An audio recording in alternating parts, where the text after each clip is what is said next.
Pada tanggal 12 September 2018 yang lalu, Apple merilis iPhone XR dengan harga $749.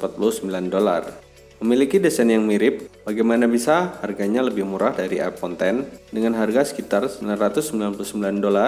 Berikut sedikit informasinya, tetapi sebelum lanjut jangan lupa subscribe dan hidupkan lonceng notifikasi agar update informasi terbaru dari Latest Gadgets ID.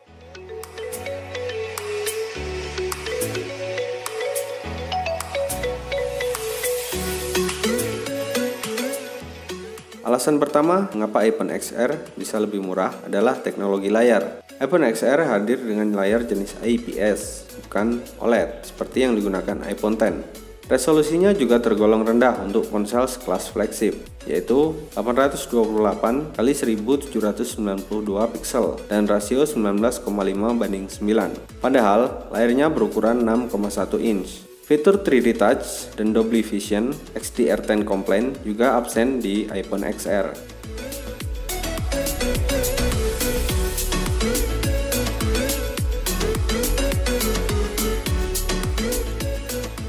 Alasan kedua, perbedaan material yang digunakan. iPhone X sudah menggunakan frame berbahan stainless steel, sedangkan iPhone XR masih menggunakan material frame aluminium. Tetapi untungnya aluminium 7000 series yang lumayan kuat. Bagian depan dan belakang kedua ponsel ini sama-sama menggunakan material kaca yang diracik sendiri oleh Apple.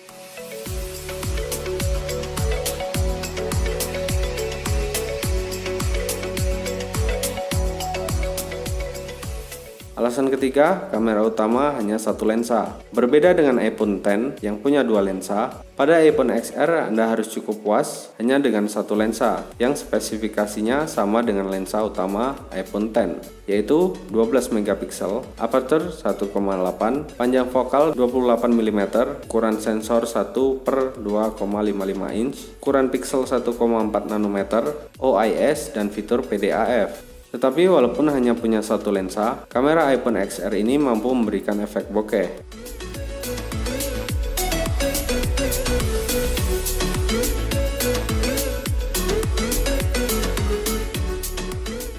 Terlepas dari tiga hal di atas, ada beberapa poin pada iPhone XR yang patut diperhitungkan. Dari segi performa, iPhone XR unggul karena sudah menggunakan SoC Apple generasi terbaru, yaitu A12 Bionic. Sistem operasinya juga lebih fresh, iOS versi 12. Fitur keamanan Face ID juga sudah tersedia di iPhone XR. Bagaimana? Tertarik memboyong iPhone XR? Semoga informasi kali ini bisa membantu Anda. Sekian, terima kasih sudah menonton. Sekali lagi jangan lupa subscribe, like, share, dan komen. Sampai jumpa di video berikutnya.